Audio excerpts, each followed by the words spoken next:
Kisah Nabi Nuh alaihi salam.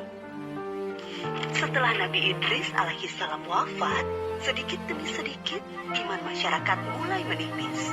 Iblis dan pasukannya semakin gemar menggoda mereka. Kemudian mereka mulai senang membuat patung. Mereka membuat patung untuk menghormati para pahlawan, leluhur, tokoh-tokoh yang sudah mati. Patung-patung itu diberi nama sesuai nama para tokoh itu. Dari sekedar penghormatan, lama-kelamaan mereka mulai menyembah patung-patung itu. Mereka percaya bahwa patung-patung itu mempunyai kehebatan dan kekuatan yang bisa melindungi dan menentukan nasib mereka. Di antara patung-patung yang disembah itu, ada 5 yang paling mereka agungkan, yaitu Wa'ad, Suwa, Yahud, Yauk, dan Nasr. Inilah asal mulanya manusia menyembah patung dan berhala. Tentu saja, ini semua hasil pekerjaan iblis dan pasukannya yang berusaha sekuat tenaga menyesatkan manusia agar tidak menyembah Allah dan masuk neraka bersama mereka. Allah tidak membiarkan manusia tersesat semuanya tanpa petunjuk. Maka Allah memilih Nuh alaihi salam untuk mengingatkan kaumnya agar mereka meninggalkan penyembahan dan berhala dan kembali menyembah Allah Subhanahu wa Ta'ala. Siapakah Nuh alaihi salam? Nuh adalah cucu dari Nabi Idris.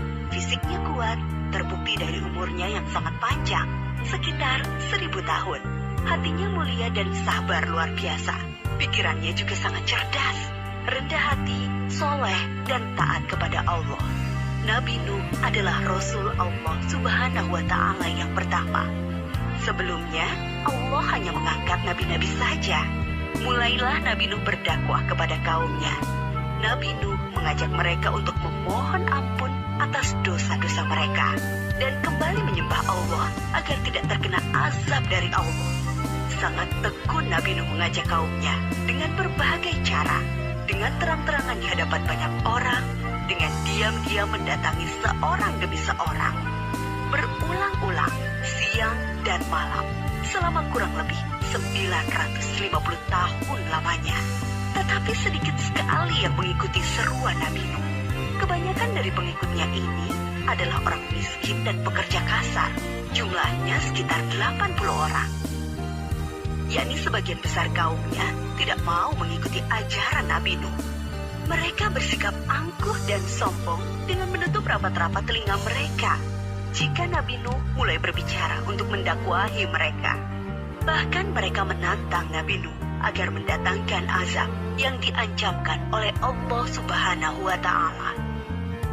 Nuh, sudahlah, berhenti bicara. Percuma, kami tidak akan percaya.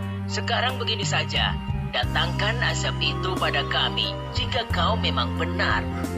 Kami yakin tidak akan ada azab yang menimpa kami karena kelakuan kami. Kau hanya berdusta. Nabi Nuh mengadu kepada Allah tentang pembangkangan kaumnya yang terlaluan. Allah berfirman bahwa memang pengikut Nabi Nuh tidak akan bertambah. Hanya 80 orang itu saja. Selebihnya mereka semua tidak akan beriman karena mereka sudah sangat sesat.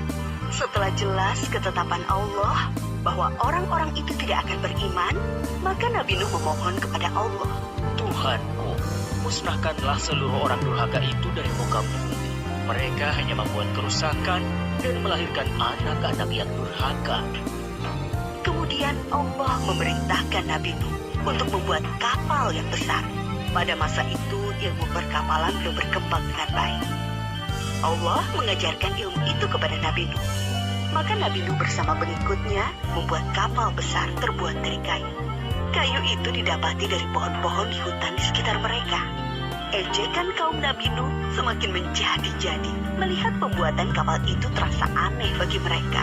Apalagi mereka tinggal jauh dari laut. Lihatlah, Terbukti bahwa Nuh gila. apa itu? Bikin kapal ya? Untuk berlayar di hutan. Nabi Nuh dan pengikutnya bersabar dan tetap tekun menyelesaikan kapal itu. Akhirnya kapal besar itu selesai. Inilah kapal besar pertama yang dibuat oleh manusia. Kemudian Allah memerintahkan untuk mengumpulkan binatang-binatang, sepasang-sepasang, jantan dan betina. Semua diangkut ke dalam kapal bersama orang-orang beriman. Semua keluarga Nabi Nuh, termasuk yang diangkut ke dalam kapal, kecuali istri dan salah satu anaknya, Kan'an. Mereka tidak mau masuk ke dalam kapal. Mereka tidak beriman dan termasuk orang durhaka. Sementara itu, langit menjadi gelap. Angin bertiup kencang, petir menggelegar, hujan turun sangat lebat. Dari dalam tanah memancar air yang semakin deras. Juga dari dalam rumah-rumah penduduk, dari dapur-dapur mereka.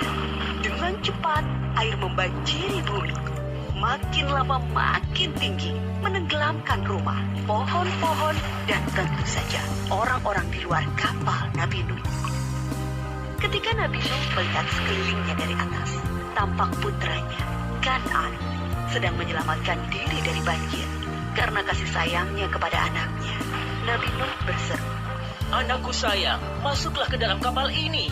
Tidak ada yang bisa selamat dari azab ini kecuali yang berada di dalam kapal.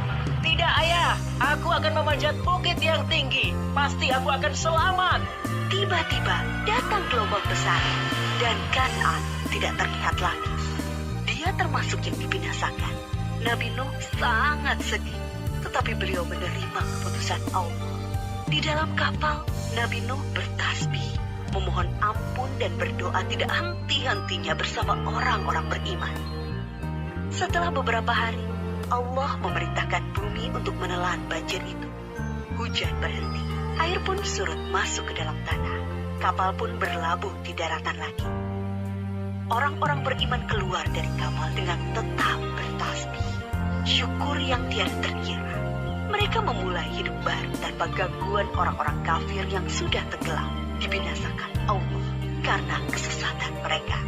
Kisah Nabi Nuh memberikan kita pelajaran bahwa durhaka kepada Allah dan tidak patuh kepada Rasul utusannya membuat manusia ditimpa azab di dunia ini maupun di akhirat. Semoga bermanfaat. Semoga kita semua bisa mengambil hikmah dan pelajaran agar kita senantiasa selalu bertakwa dan beriman kepada Allah Subhanahu wa Ta'ala. Amin amin ya robbal alamin. Jangan lupa di like dan di subscribe ya sobatku. Terima kasih. Wassalamualaikum warahmatullahi wabarakatuh.